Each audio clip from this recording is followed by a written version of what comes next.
until I have, here's my active player character, right? Now this is great. I have my blind player character on the bottom. The problem is if I go to run my game, which by the way, if you ever want to run your game and see how it's running, you can go up to the top and right next to, in between where it says text and tools, there's the run option. You're going to tell it to run the frame because we just want to test this one level we're looking at. We're going to click that. And there we go. It renders our character, but we can't move it anywhere. Like anything I do, this guy can't move. So I'm going to close out my application window. So this is a preview of what your game looks like. We're going to close that out. Brings us back to our frame editor. I need to make this guy move. So in order to make this guy move and be controlled by us, we're going to come over to the left side here. You're going to notice I have this box on the left called Properties. Now, this should automatically pop up when you click on a new active object that you've made. Okay, so once we know we have the Properties window here and active, right? What we're going to do is we're going to see that we have a bunch of different icons on the top. There's a lot of options here. This is where Clickteam Fusion can get a little confusing and can get a little difficult to understand sometimes. So we're going to take it a step at a time here. We are most interested right now in making this guy on screen move. I want this guy to move left and right when I hit my left and right arrow keys. That's what I want. So I'm going to go ahead to my movement tab, and you're going to see under movement, I have movement type set to static. Now the word static means not moving. It means unchanging. It means just staying the same, right?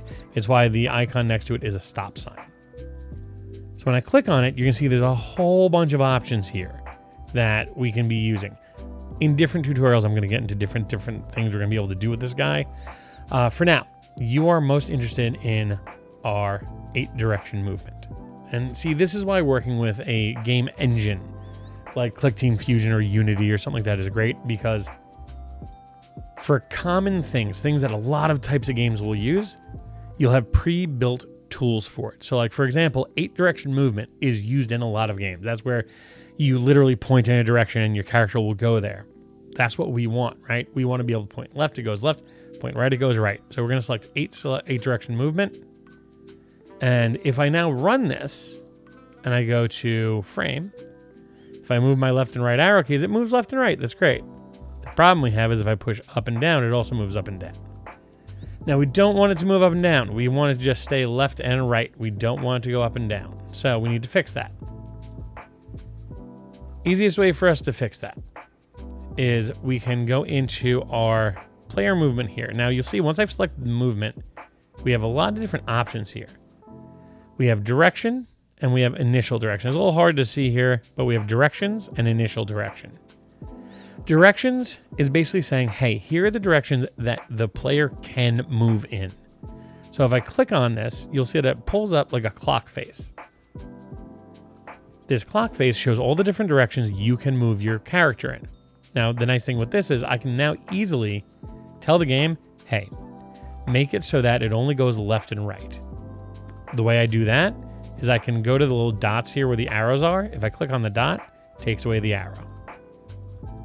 So if I click on every dot except for the left and right one, now you'll see that it only will go to the left and to the right. And same thing for initial direction. This is usually when you have an object that's moving once the game starts, which we'll talk about in a minute here. But we want to make sure those match so that it never has a chance to go in a different direction. So if I then go to run and I go to frame and I try this out again, I can move left and right and it's moving nicely. And I can't move up and down even though I'm hitting the keys. You can kind of hear me hitting the keys. It won't move up and down. It'll just move left and right. So great. We have ourselves an object that we can move with our keyboard.